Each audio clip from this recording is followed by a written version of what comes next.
Hello students, आज हम इस सीरीज में section 53, 53A, 54, 54A of CRPC करेंगे। इनमें मेडिकल प्रैक्टिशनर द्वारा अक्यूज्ड का मेडिकल एग्जामिनेशन किया जाए, इसके प्रोविजंस हैं। हमें सेक्शन 53 कहता है कि अक्यूज्ड पर्सन के मेडिकल एग्जामिनेशन के लिए पुलिस ऑफिसर रिक्वेस्ट करता है कि इसका मेडिकल एग्जामिनेशन किया जाए। अब बात आती है कि मेडिकल एग्जामिनेशन के लिए पुलिस वाला जो रिक्वेस्ट करता है उसका रैंक क्या हो। वो note bellow the rank of the sub inspector, यानी या तो सब इंस्पेक्टर हो सकता है या सब इंस्पेक्टर से ऊपर के रैंक का अधिकारी हो सकता है। दूसरी बात, किस लिए करता है?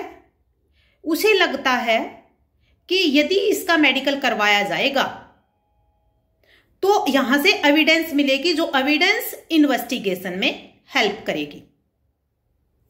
अब मेडिकल प्रैक्टिशनर को करता है रिक्वेस्ट। मेडिकल प्रैक्टिशनर कौन होगा? कोई भी रजिस्टर्ड मेडिकल प्रैक्टिशनर जो गवर्नमेंट में या लोकल अथॉरिटी द्वारा जो हॉस्पिटल चलाया गया है उस हॉस्पिटल में काम करता है। फिर जो मेडिकल प्रैक्टिशनर होता है वो मेडिकल प्रैक्टिशनर और पुलिस ऑफिसर यदि मेडिकल करना चाहते हैं, यदि अक्यूज्ड मना करता है तो फोर्स यूज किया जा सकता है। कितना फोर्स? रीजनेबल फोर्स, जितना जरूरत है उतना रीजनेबल फोर्स यूज किया जा सकता है। फिर इसके बाद इसमें दो डेफिनेशन दी गई हैं कि एग्जामिनेशन क्या है और रजिस्टर्ड मेडिकल प्रैक्टिशनर कौन है। तो एग्जामिनेशन में जैसे ही मेडिकल प्रैक्टिशनर डॉक्टर एग्जामिनेशन करता है तो क्या क्या चीजें एग्जामिनेशन में आएंगी। भाई, अक्यूज्ड के ऊपर यदि कोई खून या खून के कोई धब्बे पाए जाते हैं या फिर रेप से रिलेटेड मुकदमा है, वो रेप का अक्यूज्ड है तो रेप से रिलेटेड जो भी स्वाब, स्वेट, हेयर, नेल, इस तरह की कोई चीज कलेक्ट की जाती है तो वो एग्जामिनेशन करेगा। फिर रजिस्टर्ड मेडिकल प्रैक्टिशनर में जो मेडिकल प्रैक्टिशनर एक्ट 1956 सेक्शन 2 के H में जो डिफाइन किया गया है कि ये आदमी मेडिकल प्रैक्टिशनर कहलाएगा, वो मेडिकल प्रैक्टिशनर होगा। अब आते हैं हम सेक्शन 53A में। Section 53A accused of rape.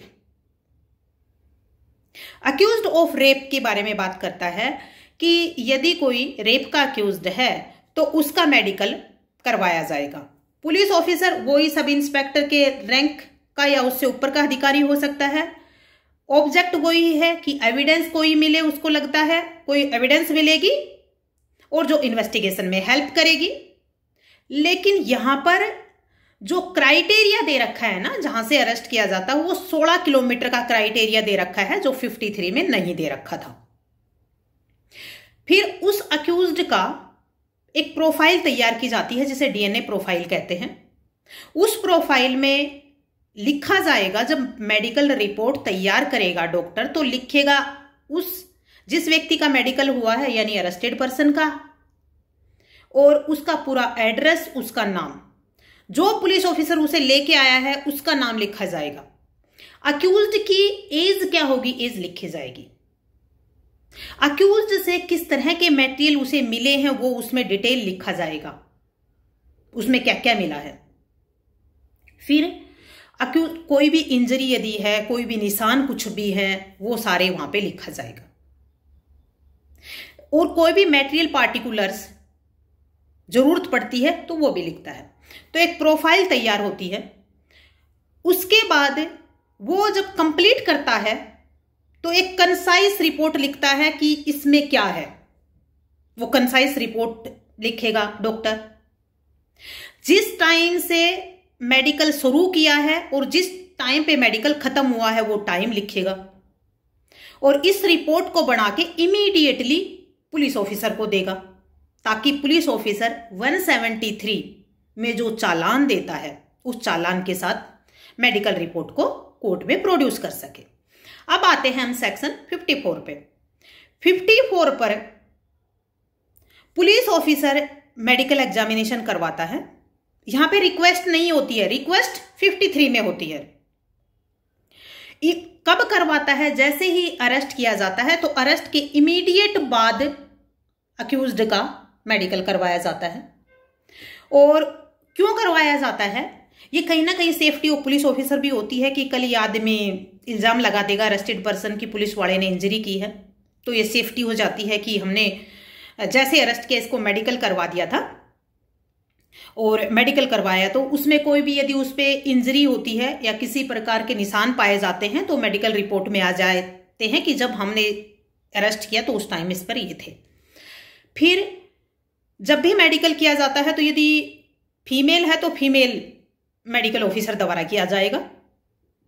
फिर उसके बाद आते हैं हम 54A। 54A में आइडेंटिफिकेशन के लिए officer in charge of the police station जिस भी कोर्ट के पास जुरिस्डिक्शन है उसके पास एप्लीकेशन लगाता है कि हमें आइडेंटिफिकेशन ऑफ अक्यूज्ड की जरूरत है और हमें परमिट किया जाए। और यदि कोर्ट परमिट कर देता है तो आइडेंटिफिकेशन कर लेते हैं। अब हम आइडेंटिफिकेशन की बात कहाँ करते हैं, अक्यूज्ड आइडेंटिफिकेशन की बात कहाँ करते हैं, section 9 of the Indian evidence act में करते हैं। वहीं पे हमें बताया गया है कि कौन कौन करवा सकता है। यहां पर जो 54A में है ना, वो officer in charge of a police station application लगाता है। लेकिन फिर सेक्शन 9 पढ़ते हैं तो उसमें आगे चीजें और लिख रखी हैं। फिर जो आएगी आइडेंटिफिकेशन का उसका एविडेंस वैल्यू क्या होगा, क्योंकि एविडेंस की बात है।